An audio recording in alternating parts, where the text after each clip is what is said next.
Hello listeners, just to note before we start that there is discussion of sexual content in this episode. Also note that there is some noise in this recording that I couldn't edit out without making us sound all mumbly. So if you don't normally listen to podcasts with noise cancelling headphones but you have them to hand, do use them for the next 40 minutes.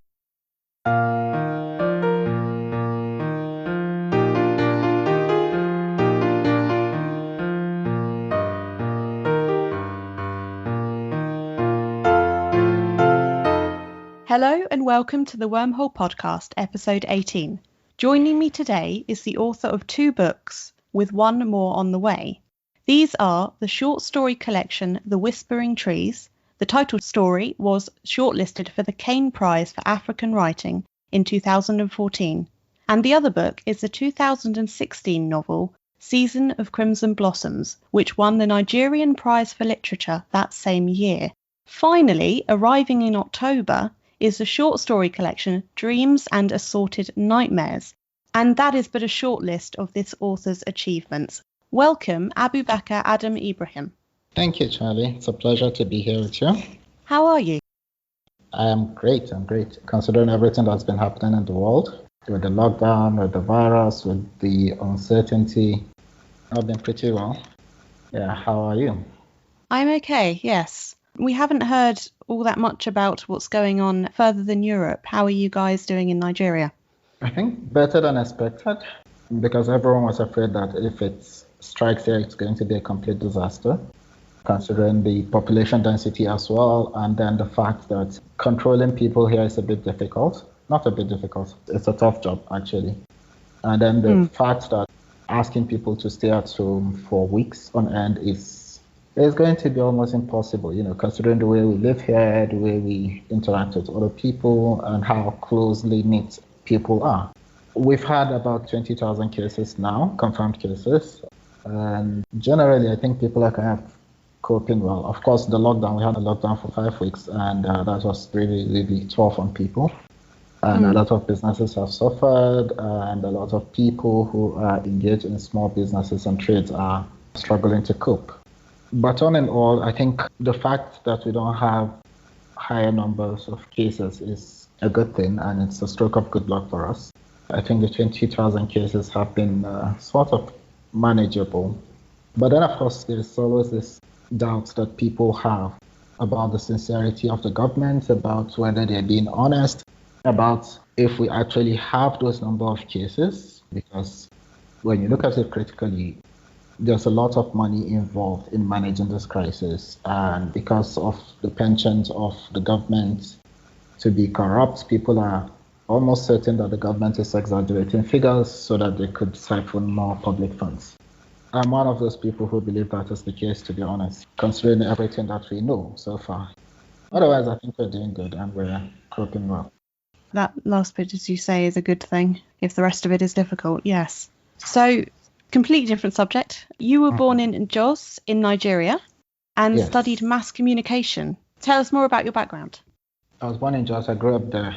It's a lovely, lovely city, nestled amongst hills. It has a lovely temperature. It's cool, generally, most times of the year. The people tend to be generally super nice. So it's a lovely place to be. I mean, like everyone who comes to Nigeria wants to visit Jos because they've heard something about it, they've heard how lovely it is, and they just want to experience the city. That's the city in which I grew up, and there are a lot of creative people coming from Jos in art, in music, in writing, and people kind of think, what's special about Jos? What makes all this creative come from Jos?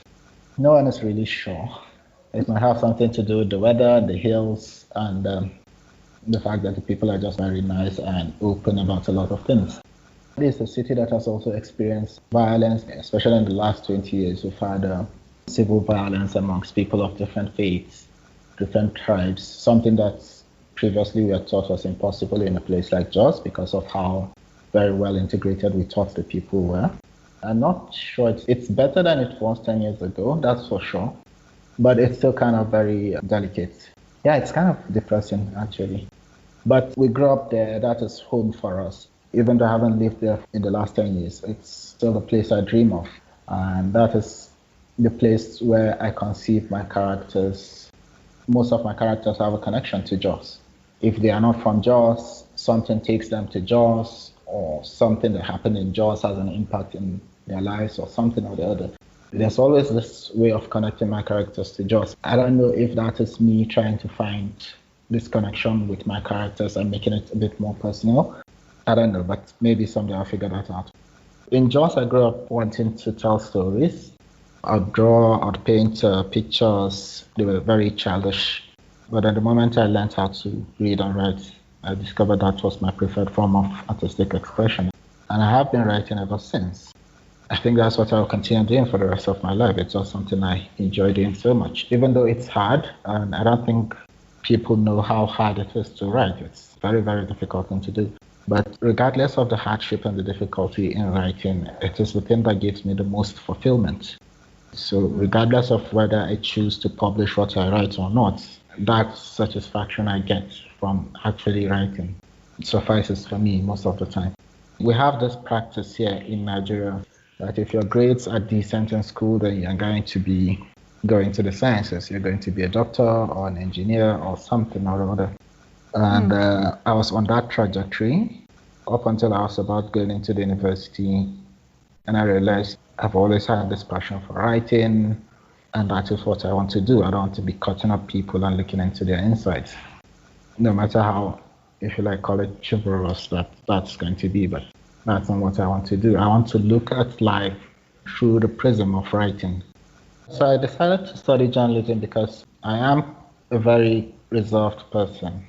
I'm very comfortable being by myself, keeping to myself, and generally minding my own business.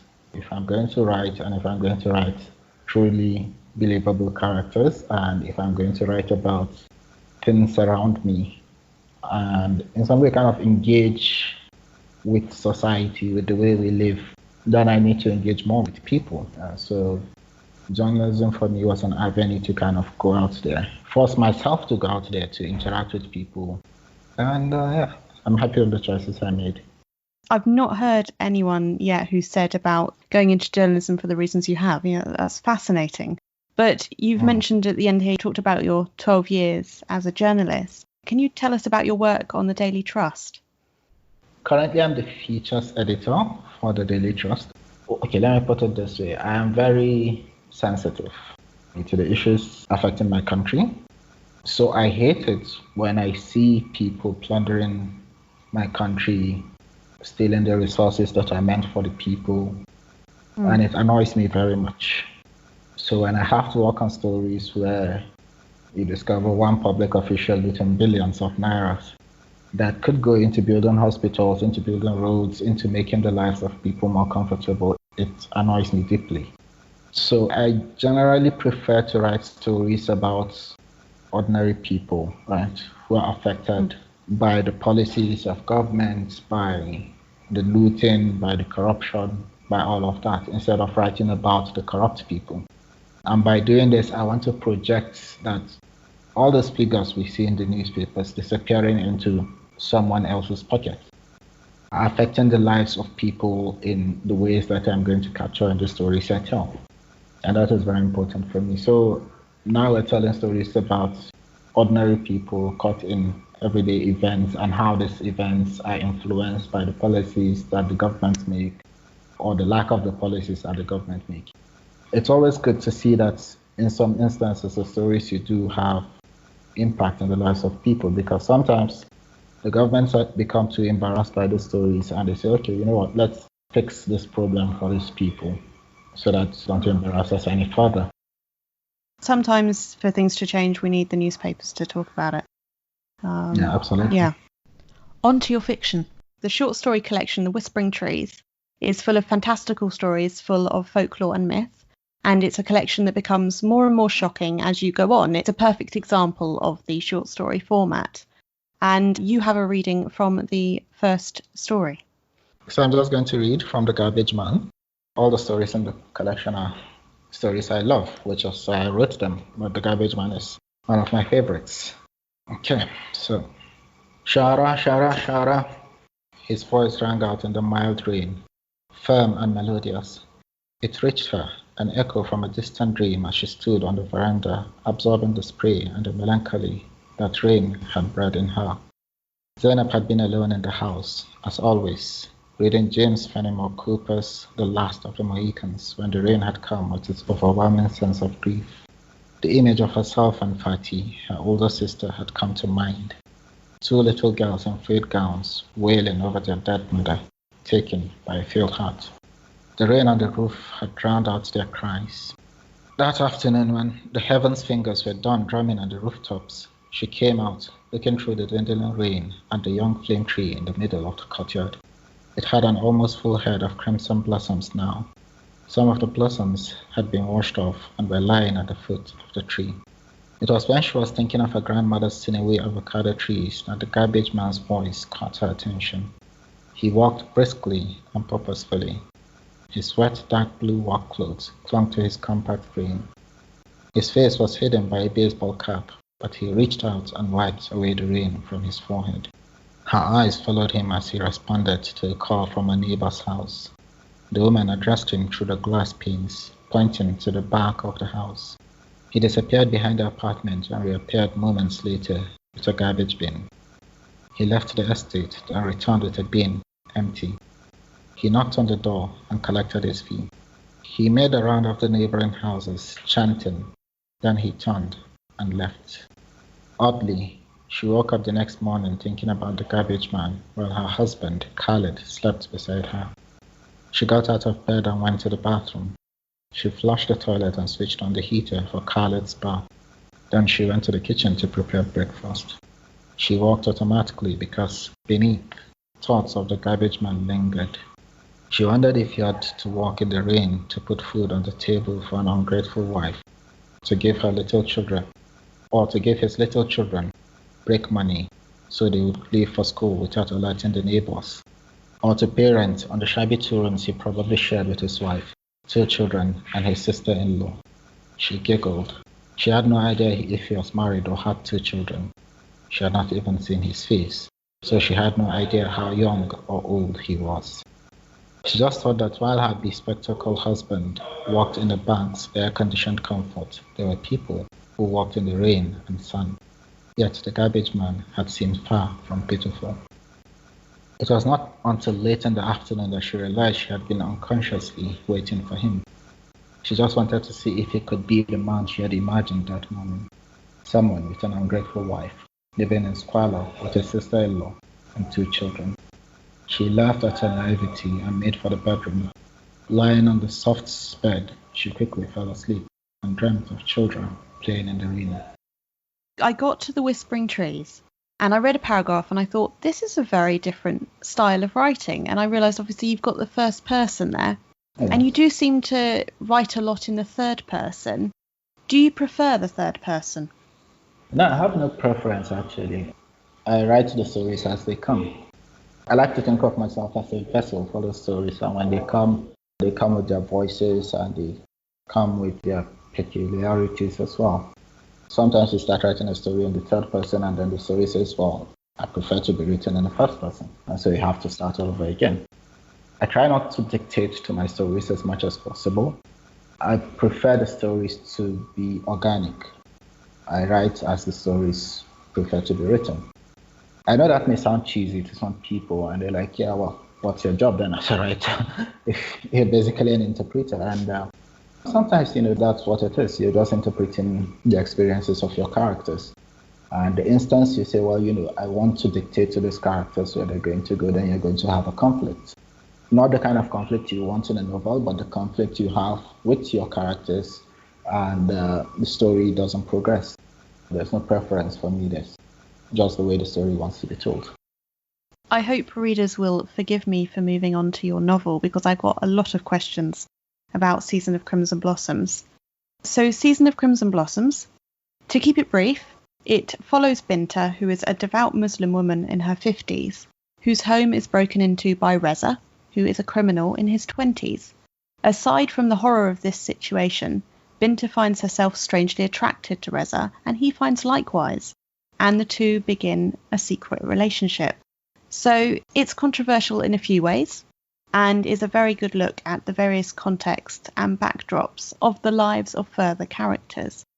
So, Abubakar, the book deals with, as I've said, controversial subjects, and obviously we get this idea of the reception of the book by the fact it won a prize. But was it a difficult book to publish? It was a difficult book to write. Difficult because I never imagined myself writing a book like that. Like I said, I'm a very shy person, and all these conversations about sex and all of that is something that we are not used to, right? I'm not used to that kind of conversation. I've always had this attitude of when I see sex in literature, in fiction, I wonder if it serves a purpose in the story. And if it does, I kind of understand, okay, yeah, this is essential for the story. But then sometimes you have this reservation that maybe some people just put the sex in there because they want to titillate people. That just wasn't my kind of thing. Writing about sex for me was something I didn't consider doing in the first place. But then when the story came, it just happened that this is a story that I felt I needed to write. Yeah, it was difficult to write, and then difficult because it's about two people having sex and how this action by these two people has a resonance in their community. Even though the central issue in the story is the sexual relationship between Binta and Reza, it was very important for me to find the right balance of telling the story without being too provocative in the way that it will distract from the essence of the story. In terms of publication, I've always had my Nigerian publishers, and then at the time they had published the Whispering Trees and they were very happy with it. When I was writing Season of Crimson Blossoms, they knew I was working on something and they were looking forward to it. Even before they saw or knew anything about it, they kind of penciled it in their publication calendar and they said, so you're going to finish this book by this time, so we are looking forward to publishing it on this month. I'm like, well, you haven't actually seen this book yet, you don't know what it's about. And they said, well, you're the one writing it, aren't you? And I'm like, yes, I am. And they said, well, fine, anything you write, we'll publish. It was a kind of good thing to have this kind of faith by our publishers. So yeah, we had a Nigerian publisher on ground already for it. Finding publishers elsewhere was a bit more difficult because people were like, we love the writing, we like the story, but we just don't feel it's for our market. We got a lot of that from publishers in the US, or agents especially. And that was a bit difficult to deal with. Eventually had Cassava Republic who came in and said, oh, we're interested in this, we want to publish it. And I said, yeah, fantastic.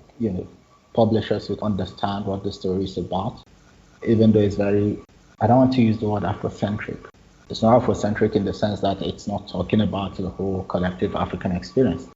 It's talking about the experience of a particular group of people in a particular community. But then at the same time, I'm very conscious that it's a story about humans, basically. I wrote it in a way that I hope any kind of human in any part of the world could relate to the experience of the characters, even though you know that they are culturally different from you. But the essence of what drives them, what motivates them is universal. So for me, that was really, really important. And I hoped that people will connect with the story on that level. And I'm happy that has been the reaction. And the story has traveled beyond my expectation. It's gone to places that I didn't expect it to go. It's found audiences in all those places. And I've been around doing readings and doing talks in all parts of the world. And it's incredible to see how people connect to the stories, to the characters, to the experiences. In different places, you find that different issues resonate more with audiences in those parts of the world. Obviously, I saw all the different contexts and you know what the book is about when you get the summaries and that. But certainly the age factor over here as well, it's like, oh my goodness. Yeah, people generally think, well, it's kind of scandalous that she's 55, he's 25. In some places it's more scandalous than in others, right? But it's kind of unusual for relationships to have this disparity in age. And one of the reasons I decided to write the story is to question fundamentals of relationships. Who decided that in a relationship the man should be older and the woman younger, right? When did we come to this agreement that this is the way to have a relationship? Or this is the nature of all relationships, or this is the nature or the essence that all relationships must have. It started from questioning that and flipping that on its head and saying, well, what happens if the man is younger, maybe 30 years younger than the woman? What happens if this happens in a conservative community? And that was how the story started, by questioning this theory about relationship that all of us have sort of adhered to. And it's kind of universal, that this is the standard for relationships. Even in the conservative north of Nigeria, a lot of women have said, this is our experience, this is how we live, and because we don't have conversations about these issues, no one understands them. So women kind of talk to themselves about these issues, about the frustrations they have in their relationships, but they can't talk to anyone else about it. Issues of trauma, for instance, also, which no one wants to acknowledge. But then having this written in a story that is accepted by a lot of people and read by a lot of people, it started this conversation, and people were really open to talking about, wow, okay, even the men were like, we didn't realize this is the challenges that women face. We just assume that, well, she's married, she seems happy, and that's that. We don't interrogate the state of her happiness or what it means. And there's her husband speaking about their wives. They just think, she's content, I'm providing for her, she's in a good house, she has everything she needs. I assume she's going to be happy with all of that. With this book and reading about it, they started asking questions about the essence, if you like, of happiness. What does it mean for a person to be happy? And then the realization that happiness means different things to different people. There's no general standard of what happiness is. And it doesn't mean that what makes one person happy is going to make the other person happy. So every individual comes to happiness on his own terms. And for me, the greatest achievement of this book is making people ask questions about, what does happiness mean to the people I care about? That's really good to hear about, the reaction and how people have responded to it as well, which is nice. I don't often get to hear that. So, introduce Binta to us. What is going through her mind as she makes her decision to pursue this attraction to Reza? It wasn't something she intended, that's for sure.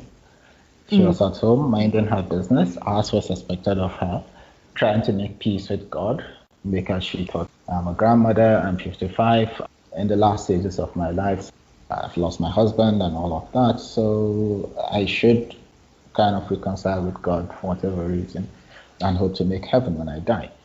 And then suddenly this thing happens, someone breaks into her house, and she realized there's something that has been missing in my life. She kind of thought, maybe this is a chance for me to experience this thing I've always wanted to experience in my life, but I couldn't, legitimate in quote, through marriage. And then, it's also a chance for me to redeem somebody, because I failed to redeem my own son. I don't want to say it's selfish, but that is sort of what it is, to get that satisfaction she's always wanted in her life, and then to fix someone's life to atone for her failure with her son. I think that's her thought process before all of this started. So then we've got the other character, Reza. Can you tell us about his situation in life? Reza is he's a thug. He's a drug dealer. He sells weed. He's a political thug as well, who works for a senator. He's the head of San Siro. And San Siro is this kind of underworld place where you have, if you like, call them the undesirable elements of society, where they go to hang out and have fun and smoke weed. But Reza is a very organized person.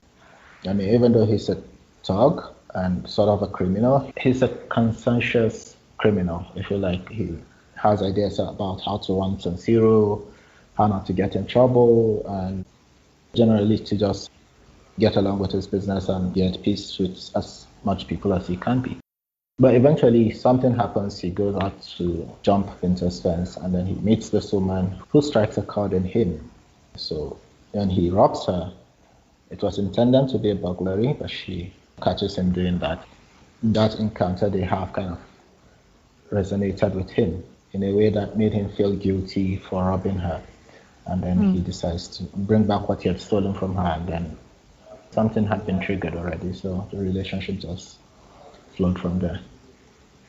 A lot of Binta's reasoning for the relationship has to do with her grief over the death of her son, Yarrow. And in Reza's case, he's grieving the mother who left him. And Binta reminds Reza of his mother. Can you talk about this theme of grief? Yeah, absolutely. I think it's one of the most powerful forces or emotions in the world. I think people don't understand how momentous it is, how deeply it can move people to do things that they normally wouldn't do. There's no prescribed way of dealing with grief. You just don't have a magic formula for it. And same as with happiness, the terms of grief are different for different people. For Binta especially, with grieving her son, there's this sense of guilt that has been part of her life ever since she lost her son years before. That has to do with the fact that she never really showed her son, whom she loved, who was her absolute favorite, that she actually loved him because of the cultural restrictions around their relationships. And that was deeply damaging and distressing for her. So when she met Reza, the grief she felt and her excitement about exploring her own sexuality kind of came together in a very weird way. She decided to pursue it because she's like, I'm 55. This is my last chance to fix this guilt I feel in my heart for the loss of my son, and then to have the sexual satisfaction that I've always wanted ever since I became conscious of my sexuality. For Reza, it's not so much grief as this deep sense of loss. Grief in the sense that his mother is still alive. His relationship with her is practically non-existent. He has this deep resentment for her because she abandoned him when he was a child. And he had only seen her maybe 2-3 times in his entire life. But then the shadow of her absence in his life has loomed so large in his entire life that it's dictated the kind of person he is, the anger he feels towards her, and how much he just doesn't want to connect with a mother figure, and how much he doesn't want to admit that he has been missing this mother figure in his entire life. So when Binta comes into the picture, it's this reluctance to admit that I've always been missing a mother figure in my life, but then here's this woman who could have been my mother, but she's not. And this also motivates the sexual angle of their relationship, because he sort of like have the sex with this woman and he's like, yeah, I'm doing this because she's not my mother. So in a way, he's trying to convince himself that she's not my mother and I don't need a mother in my life. So this a woman I happen to have a sexual interest in. So yeah, sometimes people try to convince themselves of things and then they end up doing the things that they are trying to run away from. And I think that's pretty much the situation with Reza and Binta as well. Shall we have that reading? Yeah, absolutely. So I'm going to read from chapter 6. So this is an encounter between Binta and Reza. A snake can shed its skin, but it will still remain a serpent. When Reza slipped his hand under her wrapper, he discovered, much to his surprise, that the clump of ancient hair he had encountered the first time was gone. She was amused by his startled expression and offered only the faintest resistance when he undid the wrapper and looked at her. She allowed him to sit her on the cushioned stool before the dressing table. When he knelt before her, she turned her face away and pressed her thighs together. But once he pressed them apart, gently, and took his tongue to her, she held his head of minuscule antheals and quaked. And because they were alone in the house, because she had always wanted to, because she could not stop herself, she moaned. With his tongue he unlocked something deep within her. She sobbed with tears streaming down her face. When they were lying on the bed, still unable to look each other in the eye, Binta, her back to him already, moved further away. I'm not a Eriska. Reza frowned. Well, I never said you were. I think very highly of you, you understand. I don't want you making assumptions about me because of what happened. I am a decent, respectable woman, you know. I've never been with any man other than my husband, God rest his soul. I understand that. Trust me. I'd never think of you in such light.